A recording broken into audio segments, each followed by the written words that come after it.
Hello everybody, my name is Brady and we are back with another React video, and today we're going to be checking out more extra history. We're going to be continuing the series on Justinian and Theodora. We're on number 9, which is really cool.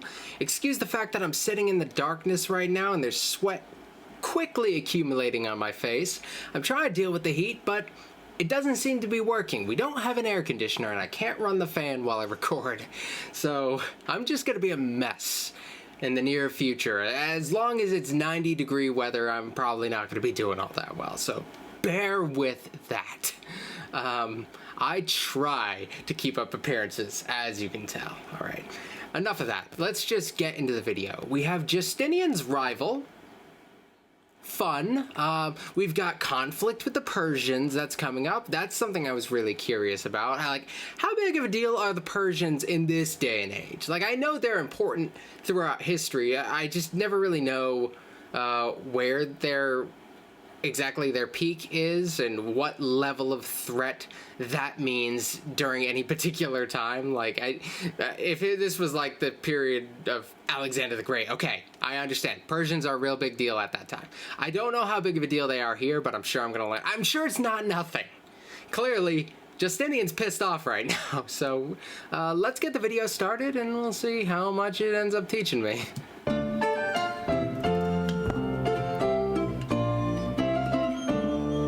A comet crosses the sky. For 40 days and 40 nights it lingers, growing brighter, longer, then at last fading from view. It's an omen for empire. Its course is the course that all empires take.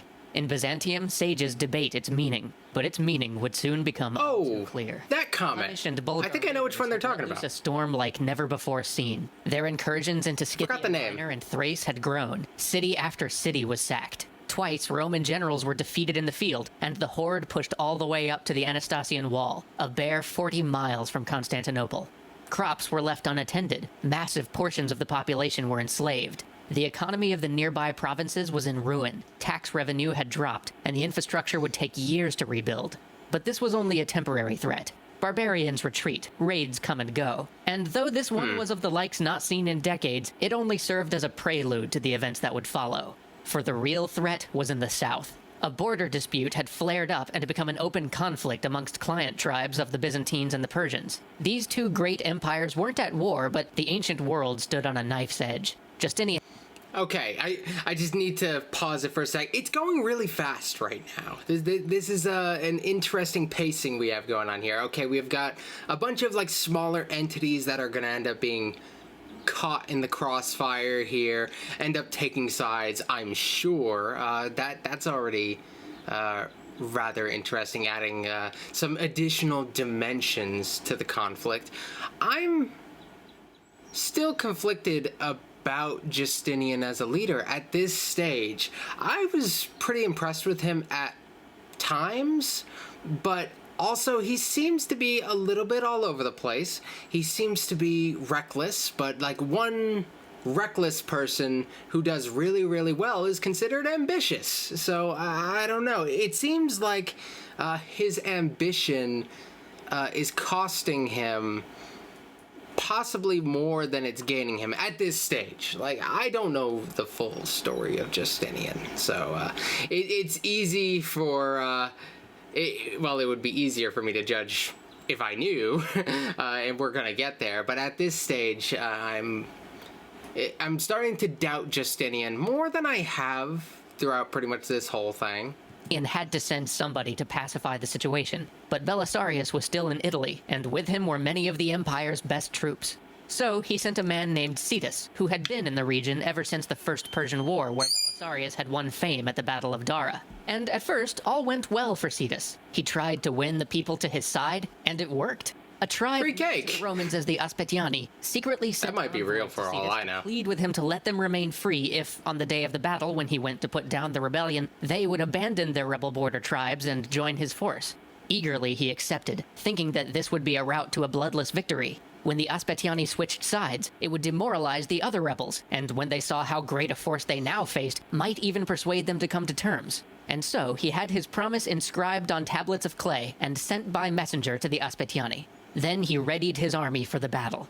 But on the way to confront the rebel forces, some of his outriders encountered a small group of Aspetiani and slew nearly all, either not knowing of the bargain that had been made or not understanding just who this group of rebels was. But some of these men escaped and made it back to their tribe.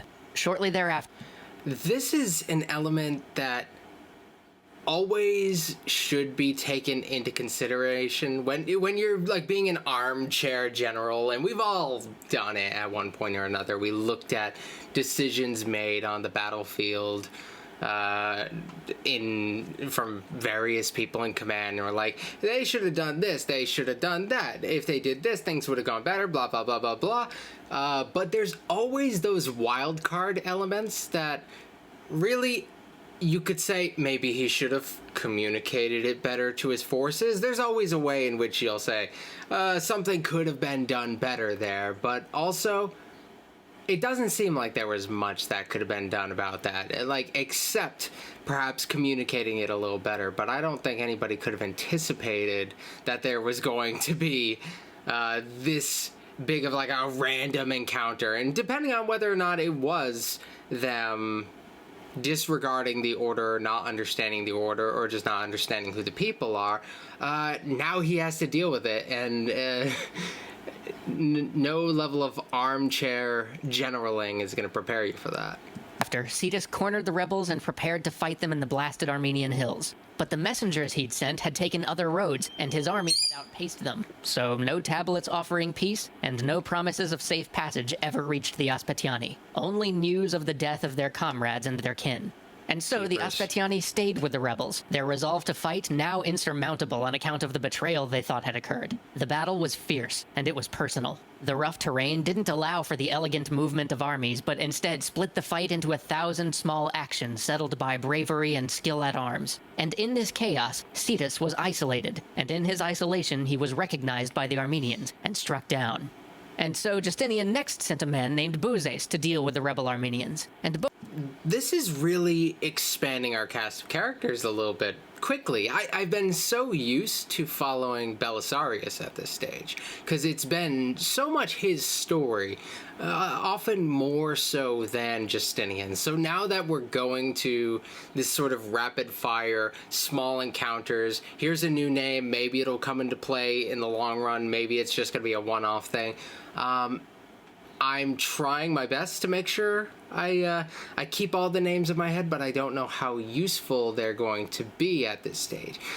Their extra history and their way of storytelling is inherently supposed to be easy to follow, and I kind of try to trust them along the way, and if I get the vibe that the person's important, I will do my very best to remember. I'm not getting like recurring character vibes from either of these guys, at least not for super long, but maybe I'm wrong. Maybe this is one of those, like, in the comments, like, oh, he has no idea. Booze is gonna, he's actually gonna be the next emperor. And so Justinian next sent a man named Buzes to deal with the Armenians. And Buzes invited them to treat with him, asking that they send their powerful men to speak about terms. The Armenians were distrustful of the Romans, but there was one among them, a man named John, who knew Bozes and trusted him, and so convinced the rebels that they should treat with him. But when they arrived, John's son-in-law saw that their meeting point was surrounded by the Roman army, and so begged John. Oh, that's terrible. The rest of the group heard John's son-in-law and left. Only John remained.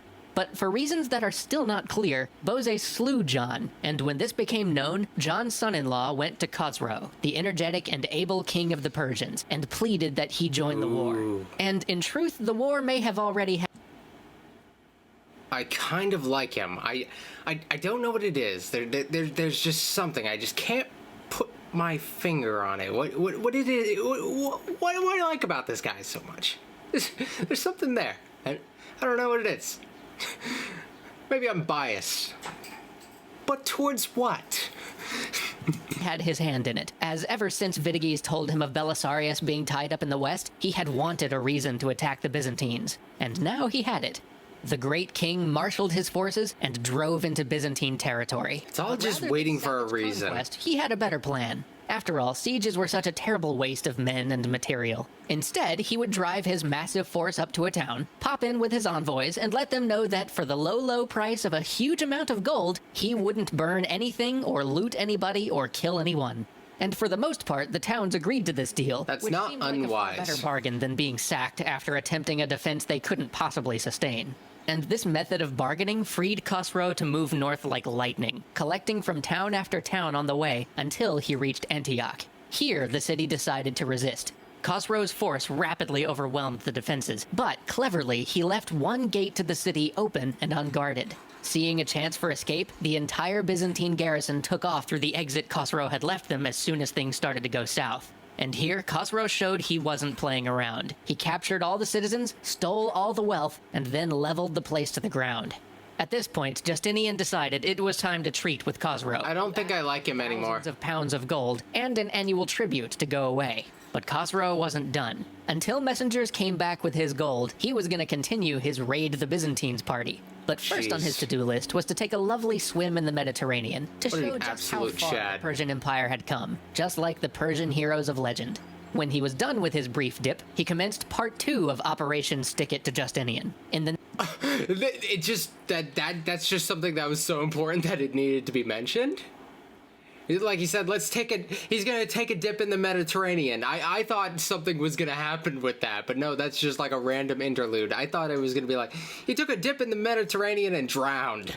Or he took a dip in the Mediterranean and peed in the water and caught a UTI and something. I don't know, like anything. I thought that was gonna be a thing, and maybe he'll be sick later on or something.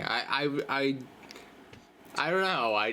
That just felt kind of weird to me. The next town he came to, he actually paid for a chariot race in the Hippodrome, but stipulated that the Green Rider had to win. Because, after all, as we all know, Justinian was a super fan of the blues. After this masterclass in trollsmanship... Oh yeah, we're back to that. ...arrived from Justinian, agreeing to I haven't mentioned them in a while. Khosrow decided, why let a little agreement get in the way of a good extortion campaign? And proceeded to do the same thing he'd been doing basically all the way back home. Although, in part 3 of his Stick It to Justinian master plan, when the citizens of Kari came out to offer him money to go away, Khosrow was like, hey, don't sweat it, bros. You're pagans, we're cool. And sent them their money back. Finally, he thought he'd take a shot at capturing Dara along the way, but in the end was repulsed, and settled for, as usual, a bit of cash to keep moving. Oh, and do you remember all of those captives that he took at Antioch? Well, he was never able to sell them back to the Romans, so instead of selling them into slavery, like basically any other ancient ruler would have done, he had a different plan. As they do. You see, before razing Antioch to the ground, he'd had his engineers take copious notes on how the city was laid out, and when they got back to Persia, he had them create a new city for the Antiochians, exactly like the old one. And he named it We Antioch Khosrow, or literally, Khosrow's better version of Antioch. Style points.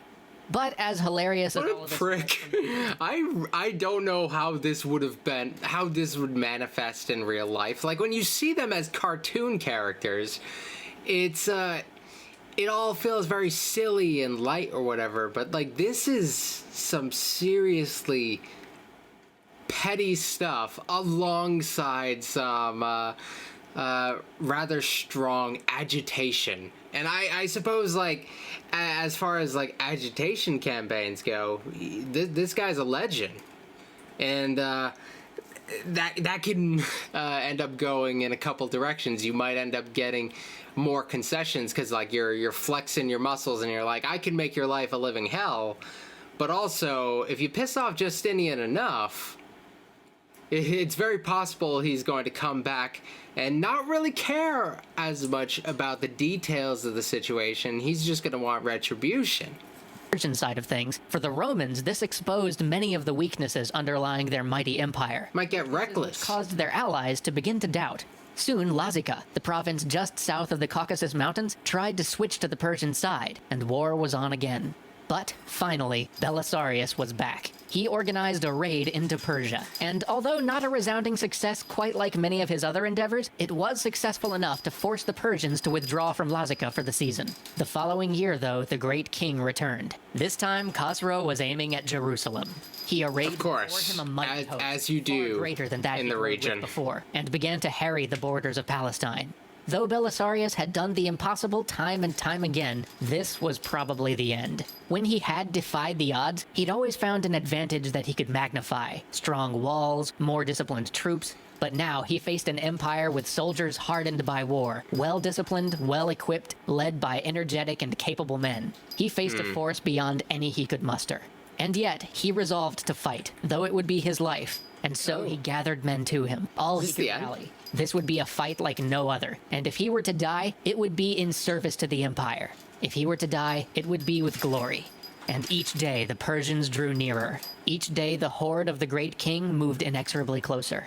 Then they stopped. Come on, tell me. They withdrew. Some may say that it was because they feared the great name Belisarius, but it was actually because of something much darker. Whispers. A horror on the periphery. A killer of men. I want to know. What is that? What even is that?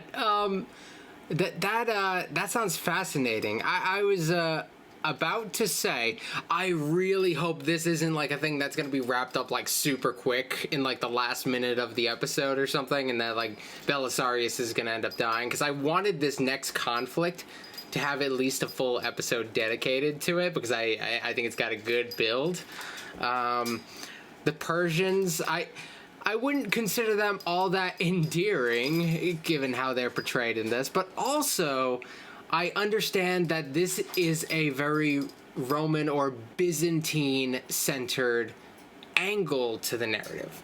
I'm sure that if they really wanted to, they could do this series again, basically cover the same events from the Persian perspective, and you could find ways for the Persians to probably seem a little bit more sympathetic. And that's something that I've noticed, something that's been pointed out to me about the Extra History series.